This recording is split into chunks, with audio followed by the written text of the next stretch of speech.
Have you ever let one moment of anger ruin your entire day?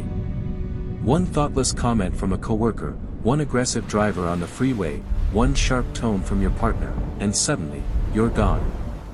It feels like a switch has been flipped inside you.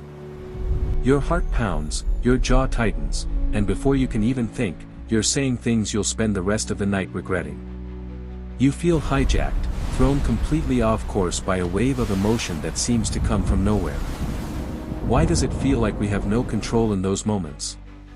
Why does it feel like someone else is at the wheel? For years, you've probably told yourself it's a character flaw. That you have a short fuse or a bad temper, something you just have to live with. But what if I told you that wasn't true?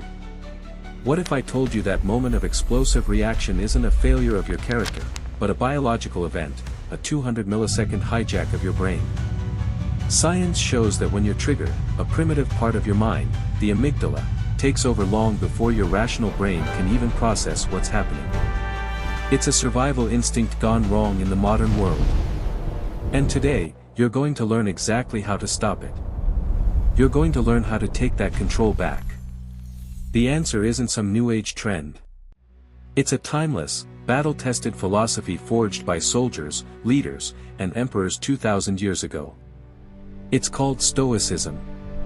Now, when you hear that word, you might picture old men in togas or dusty, forgotten books. But I want you to throw that image away. Think of Stoicism not as a philosophy, but as a practical, high-performance operating system for the male mind. It's a brain-training system designed for men who live in the real world, men who face pressure, conflict, and chaos every single day. The Stoics understood a fundamental truth that most men never learn: true power doesn't lie in reacting louder, in proving your point, or in winning the argument. It lies in not reacting at all. It lies in the quiet, deliberate choice to protect your own peace. They taught that your mind, not other people, not your circumstances, is your one true domain. And a man who commands his own mind cannot be shaken. He doesn't hand over his internal calm to someone who cuts him off in traffic. He doesn't let an unfair criticism from his boss dictate his mood for the rest of the day. He understands that real strength isn't loud and explosive, it's the silent, unbreachable fortress he builds inside himself. This video won't just give you ideas to think about. It will give you 5 actionable, battle-tested Stoic drills. These are the techniques to help you pause before you react, to detach from what doesn't serve you, and to finally master your emotions like a warrior of the mind. So if you're ready to stop being emotionally hijacked and start building that untouchable strength, do me a favor. Like this video, subscribe for more practical strategies just like this, and share it with another man who needs to get his power back. Because once you understand this, you don't just manage your anger. You become the man who can't be moved. And that changes everything. Alright, let's get into our first drill. And I want you to pay close attention, because this one is the foundation for everything else. It's called the 2-second pause, and it's about winning the war that happens in your own head long before you ever open your mouth. It happens faster than you think. One sentence, one tone, one offhand remark, and you're already halfway to raising your voice or slamming the door. By the time you consciously realize you're angry, your reaction has already taken over. That's how most men live, on autopilot. Pushed by outside triggers, pulled by inner tension. And in that split second between the spark and the fire, they give away their power. But what if that split second was the place you took it all back? Stoicism begins in that pause. It's the space between what happens to you and what you do next. That's the real battlefield. It's not the argument, it's not the insult. The real fight is in that single, silent breath. That tiny delay where you get to choose, do I react like I always do, or do I respond like the man I'm trying to become? Most men don't even see that space. Their emotions outrun their awareness. But once you start recognizing it, you realize how much control you actually have, and how often you've been willingly throwing it away. Here's the science of what's happening, and this is crucial. When someone says something that triggers you, your amygdala, the ancient, primitive part of your brain, lights up instantly. This is your brain's alarm system. It screams, threat, and floods your body with adrenaline and cortisol.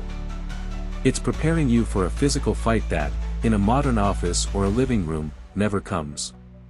Your prefrontal cortex, the evolved part of your brain responsible for logic, reason, and consequence, is much slower. It's like a wise general who needs a moment to assess the battlefield, while the amygdala is a panicked soldier who just starts firing wildly. That 2-second pause is you, consciously giving the general time to get to the front lines and take command. You are literally creating a space for your rational mind to intervene. It's not weakness, it's a tactical delay. So how do you do it? How do you create that space when your body is screaming at you to attack? This brings us to the problem so many of you mentioned in the comments, spiraling thoughts. The moment you're triggered, your mind doesn't just get angry, it starts telling stories. He's disrespecting me. She always does this. I can't believe he would say that in front of everyone.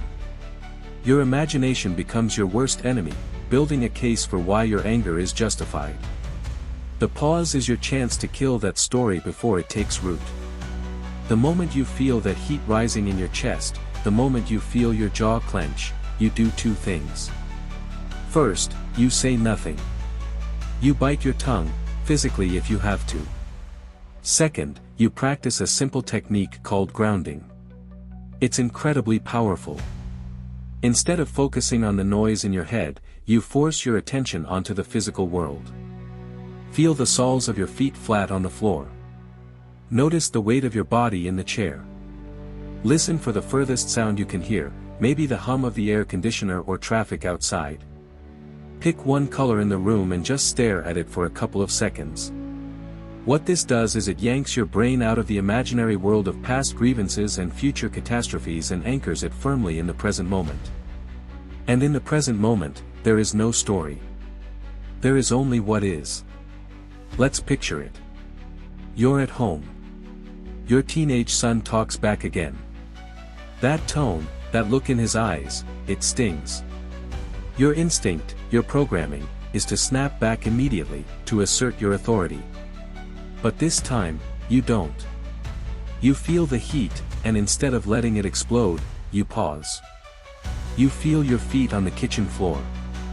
You look at the grain of the wood on the cabinet. You take one deep, silent breath. In that 2-second window, the general arrives. You realize that yelling will only create more distance. So instead of shouting, "Don't you dare talk to me like that," you respond from a place of control. You might say, "We're not going to talk to each other that way. Let's both take a minute and start over." That move right there, that's power. Not silence out of fear, but restraint with purpose. You've just interrupted a cycle that's played out for years in millions of households, and now you're writing a new one. This isn't easy. Your body will fight you.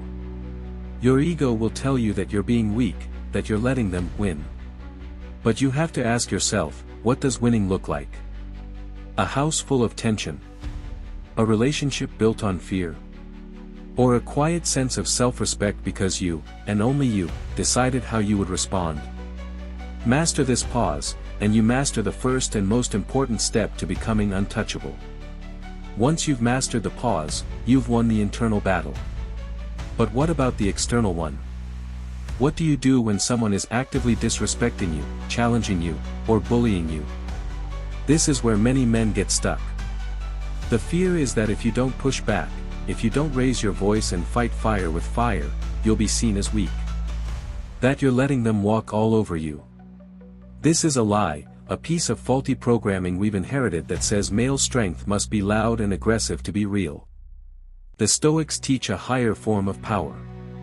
It's not about being aggressive, it's not even about being defensive. It's about being immovable. This is our second drill, the unbreakable boundary, and the skill you will learn is calm assertiveness. Calm assertiveness is the ability to hold your ground, state your needs, and protect your space without losing your internal peace. It's the quiet strength of the man who cannot be provoked because his self-worth isn't on the table for debate. It doesn't come from yelling louder, it comes from a deep, unshakable core. Trying to control other people, their opinions, their rudeness, their actions, is a fool's errand. It's like trying to command the weather. You will always lose, and you will always end up exhausted. The only thing you have absolute control over is your own response. And when you choose a response of calm firmness, something remarkable happens.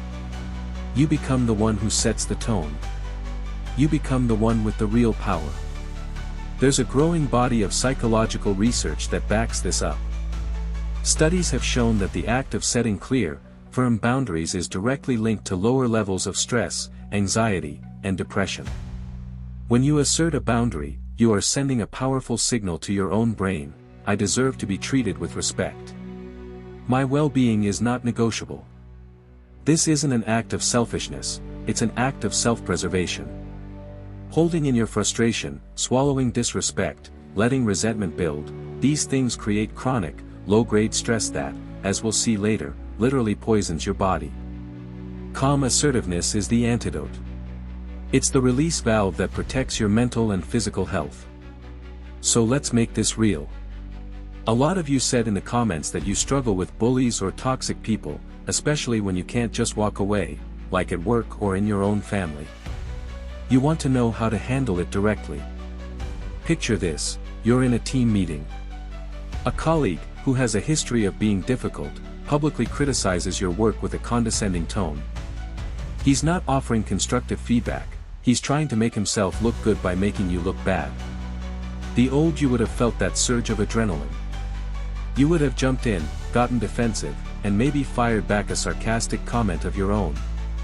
The room would have filled with tension, and you would have spent the rest of the day replaying the argument in your head. But the new you does something different. You've practiced the pause.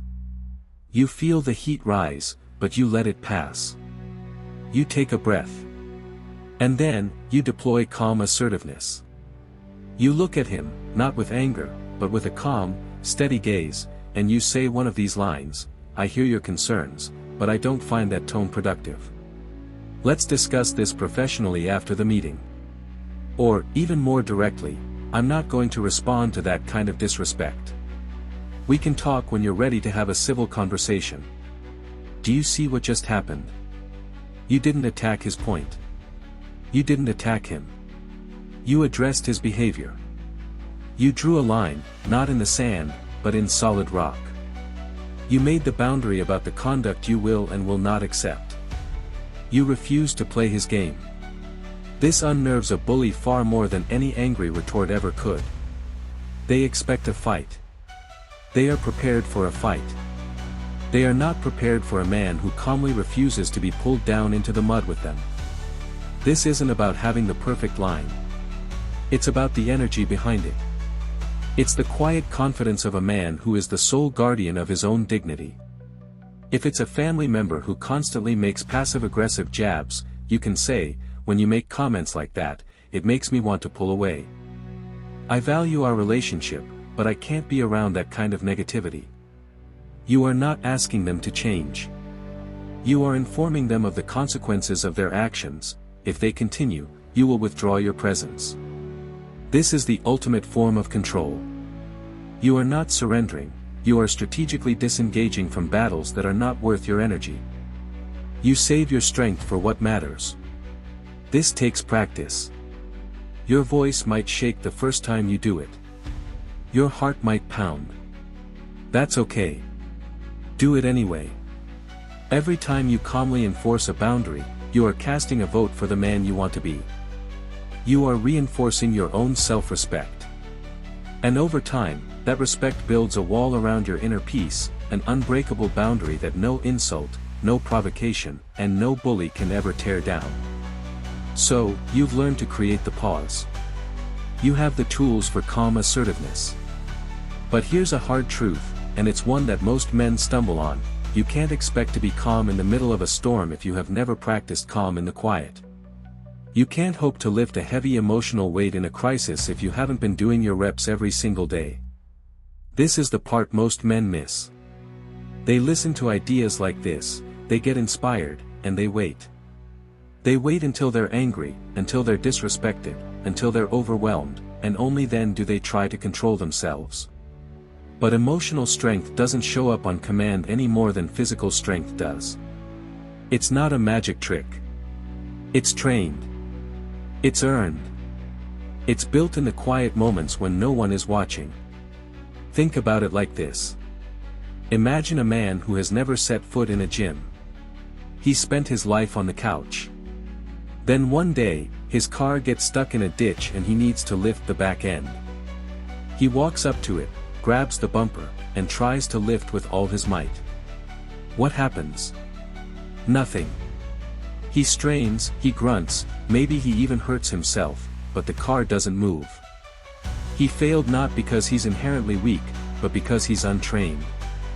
The exact same principle applies to your mind. If you never train yourself to pause, to breathe, to sit with discomfort instead of instantly reacting, then the first time life hits you hard, with a job loss, a betrayal, or a family crisis, you will fold.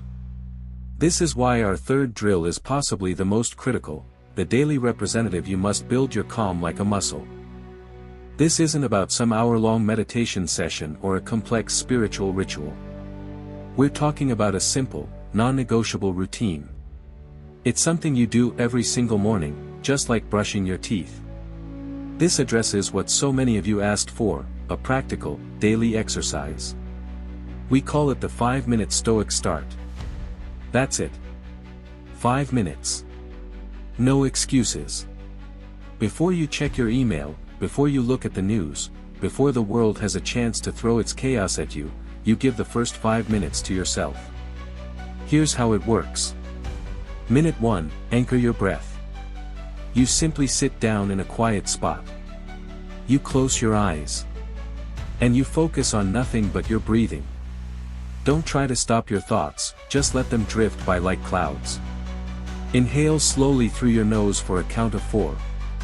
Hold it for a count of 4. Then exhale slowly through your mouth for a count of 6. That's it. Repeat for 1 minute. The longer exhale actively calms your nervous system. You are starting your day from a place of center, not a place of reactivity. Minutes 2 and 3, prime your mind.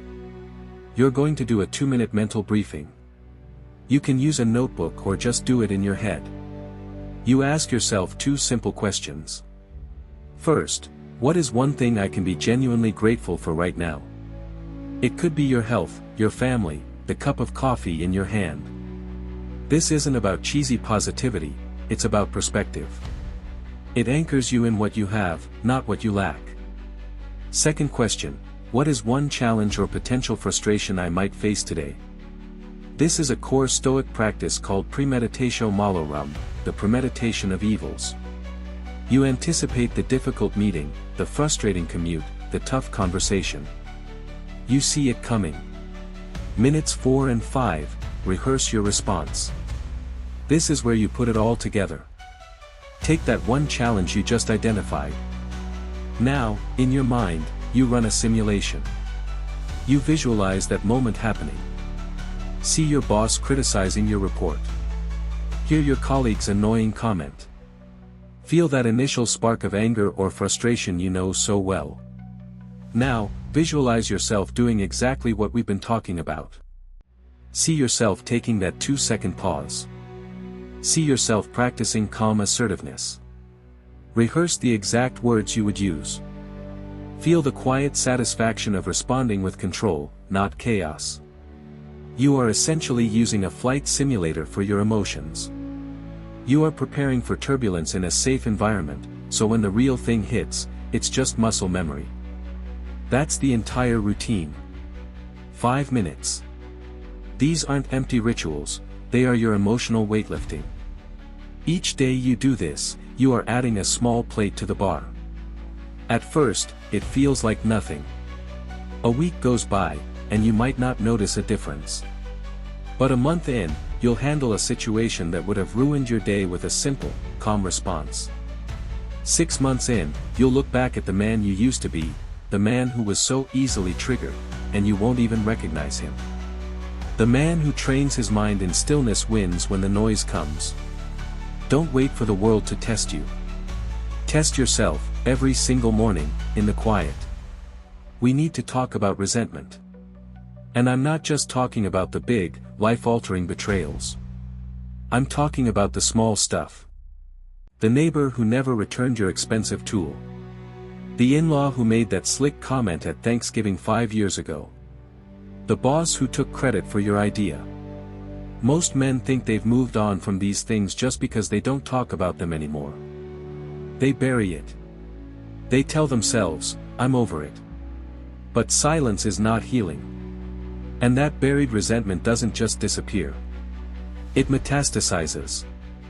It turns into a low-grade poison that you sip every single day. And it's not just poisoning your mind, it is physically wearing your body down. You've seen this man. Maybe you've even been him. He looks tired even when he's just woken up. He carries a tension in his shoulders that never seems to go away. He flinches at a kind word because he's become so accustomed to expecting the worst in people. That weight he's carrying isn't imaginary. It's a real, physiological burden. This is why our fourth drill is so critical for your long-term health and well-being, especially for those of us over 35 who are starting to realize we're not invincible. The drill is, drop the weight, and it's about understanding the real, physical cost of a grudge. The ancient Stoics knew this intuitively. They viewed forgiveness not as some lofty moral virtue or a favor to the person who wronged you, but as a deeply pragmatic act of self-preservation. They understood that holding on to anger is like holding a hot coal in your hand with the intent of throwing it at someone else. You are the one who gets burned. And today, modern science is proving them right in startling detail. A study published in the medical journal Thorax, and cited by the National Institutes of Health, uncovered a chilling link between chronic anger and physical health. Researchers followed a group of older men over several years and found that those with higher levels of anger and hostility showed a significantly faster decline in lung function. Let me repeat that, holding on to anger was suffocating them. But it doesn't stop there. Other studies have shown that chronic anger and resentment keep your body in a constant, low-level, fight or flight mode. This floods your system with stress hormones like cortisol and norepinephrine, which, over time, can lead to increased blood pressure, higher cholesterol, and a greater risk for cardiovascular disease. That grudge you're holding isn't just taking up space in your head, it is actively working to destroy your heart and lungs. It is aging you from the inside out. So what do we do? How do we let go, especially when the hurt was real? The Stoic approach is not to pretend it didn't happen. It's not about forcing yourself to forget. It's about a rational, conscious choice to reclaim your own power and your own health. It begins with reframing forgiveness. Forgiveness is not saying, what you did was okay. It is saying, I will no longer allow what you did to control my life, my mood, and my health. You are taking back the keys. Here's a practical exercise. Think of someone you hold a resentment against. It doesn't have to be the biggest one. Just pick one. Now, instead of replaying the story of what they did to you, which only reopens the wound, I want you to perform a cost-benefit analysis, like a CEO reviewing a failing project. On one side of the ledger, list the benefits of holding on to this anger. Maybe it makes you feel right. Maybe it feels like you're punishing them by refusing to let it go. Now be honest. Has it worked? Do they seem punished? Or are they living their life while you're the one still stewing in it? On the other side of the ledger, list the costs. The mental energy you waste thinking about it. The bitterness it adds to your daily life. The way it makes you more cynical and less trusting. And now, add the scientific facts, the damage to your heart, your lungs, your immune system. When you look at it laid out like that, the choice becomes clear. Holding on to that grudge is a terrible deal. You are paying a massive price for a benefit that doesn't even exist. Dropping the weight is a declaration of independence. You are declaring that your future peace is more important than your past pain. It might not happen overnight. But you can start by making the choice, right now. You can say to yourself, for the sake of my own health, for the sake of my own freedom, I am letting this go. Not for them, but for me. Every time the memory comes up, you remind yourself of your decision. You remind yourself of the hot cold. And you choose, again and again, to put it down.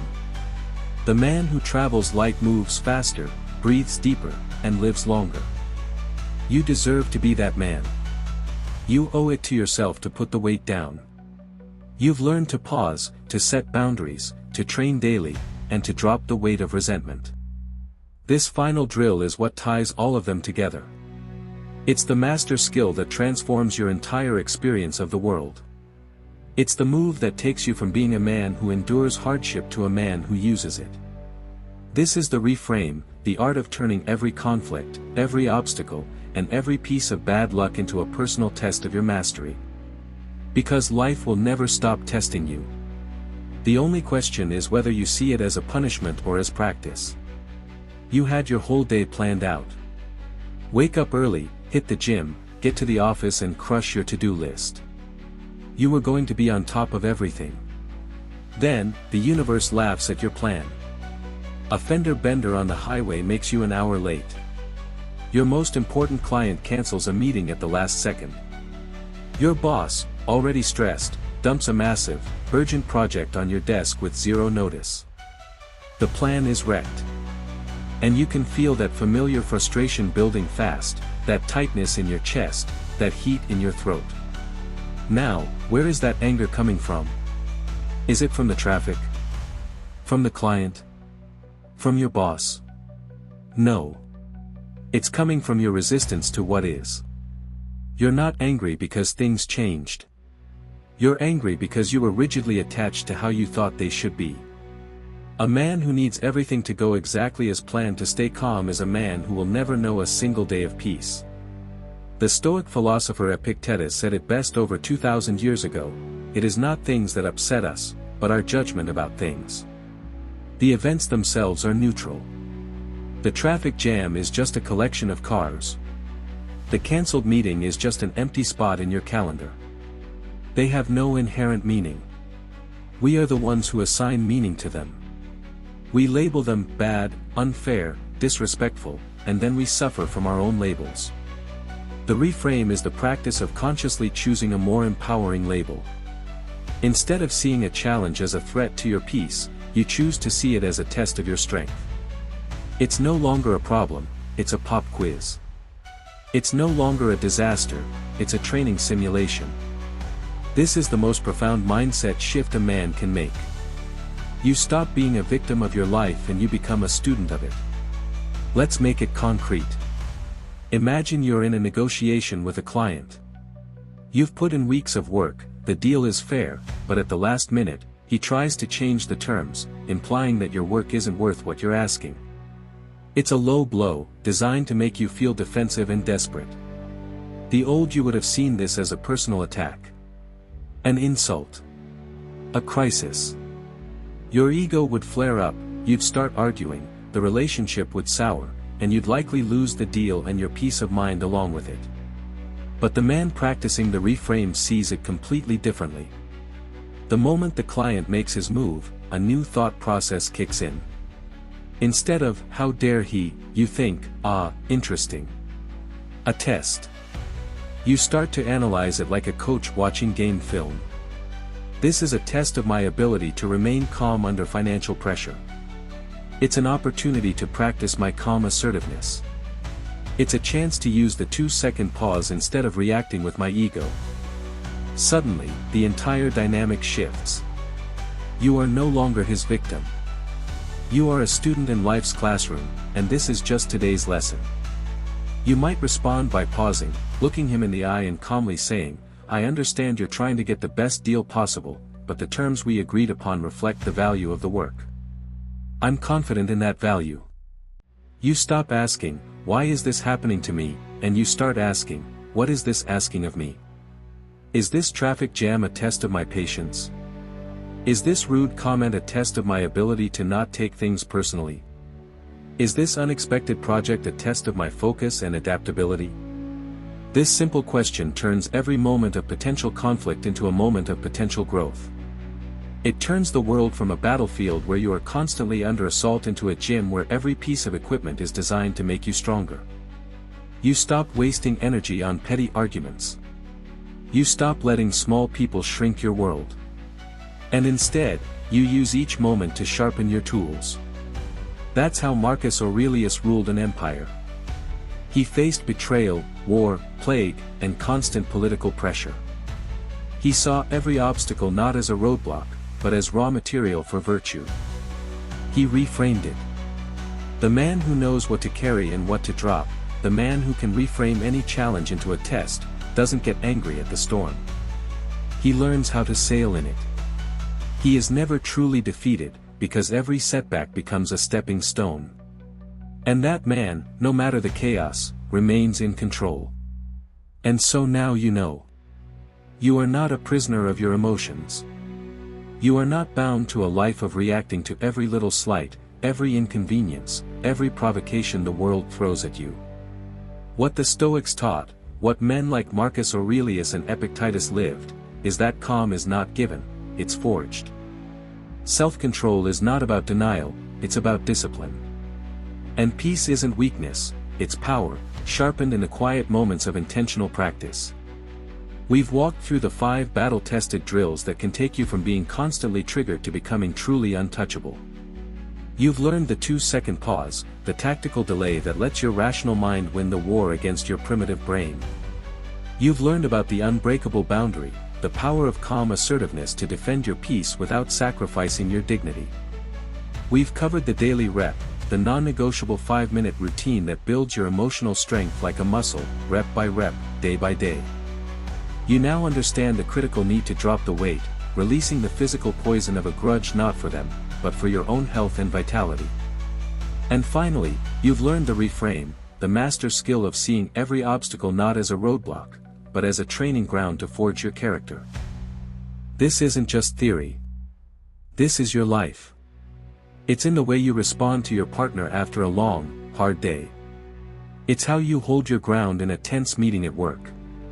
It's how you handle yourself when someone cuts you off on the highway. Each moment is a chance to run one of these drills. And the more you practice, the more it becomes your default setting. This is how you stop being a man who is pushed and pulled by the world, and start becoming the man who moves through the world with a steady, quiet confidence. For too long, men have been sold a false idea of strength. We've been told it's about being the loudest in the room, about never backing down, about showing aggressive dominance. But that is a fragile, hollow strength. It is the strength of a man who is deeply afraid of being seen as weak. The strength we have talked about today is different. It's the unshakable strength of the mountain that withstands the storm. It's the quiet authority of the man who does not need to raise his voice because he is confident in his position. It's the profound power of the man who has mastered the one thing he can ever truly control, himself. So I invite you, begin today. Train your breath, hold your words, master your pause, and build a mind that cannot be shaken by what it cannot control. And I want to know where you're going to start. This is how we make it real. Tell us in the comments, which of these 5 drills will you start practicing first? Is it the 2-second pause? The 5-minute Stoic start? Let us know. Declaring it makes it real. It creates accountability. And it shows other men in this community that they are not alone on this path. Because in the end, the man who can master himself, his thoughts, his reactions, his energy, is the man who owns his life. And that is the kind of strength that endures.